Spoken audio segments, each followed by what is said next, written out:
Hello viewers, আসসালামু আলাইকুম। সবাই কেমন আছেন? আজকে আমি আপনাদের সাথে শেয়ার করব কীভাবে পারফেক্ট রোস্ট রান্না করতে হয়।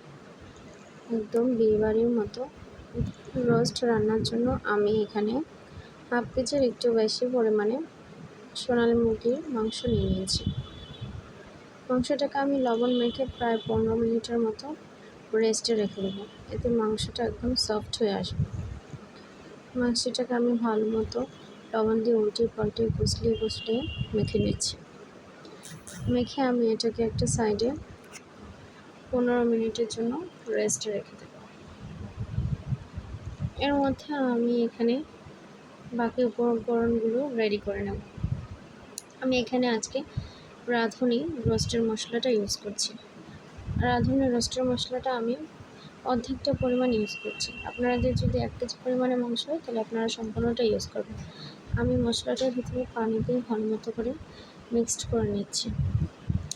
এভাবে ভালো মতো করে মিক্সড করে নিলে রান্নার টেস্ট বেড়ে যায়। আমি এখানে টক দিয়ে ইউজ করছি, এরকম 4 চামচের 3 চামচ পরিমাণে টক দইটা নিয়ে এই মশলার সাথে ভালো মতো মিক্সড করে নেব। একদম দানাদার জানি না থাকে, ভালো মতো মিক্সড করে হয়ে গেছে। এবার আমি এটাকে একটা সাইডে রেখে একটা গ্লাসে 3-4 চামচের মতো গুঁড়া দুধ নিয়ে গরম পানির সাথে ভালো করে মিক্সড করে নিচ্ছি। গুঁড়া দুধটা ইউজ করলে রোস্টের ভিতরে দুধ অ্যাড করার সময় দুধটা ফেটে যায় না।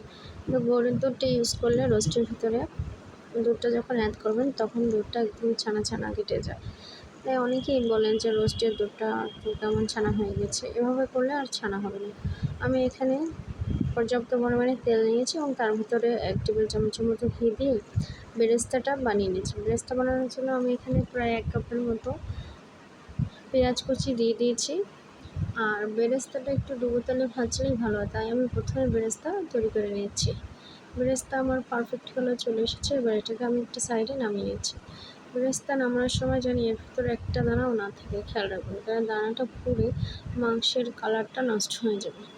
এবার আমি সেই তেলের ভিতরেই রোস্টের পিসগুলো দিয়ে দিচ্ছি, দিয়ে ভালো মতো করে এগুলো ভেজে নেব। রোস্টের মাংস একদম লাল লাল করে ভাজার কোনো প্রয়োজন নেই। হালকা লাল কালার হয়ে আসলে আমি এগুলো উল্টিয়ে দেবো। আমার রোস্টের মাংস লাল কালার প্রায় চলে এসেছে। এবার আমি এটাকে উল্টিয়ে দিচ্ছি।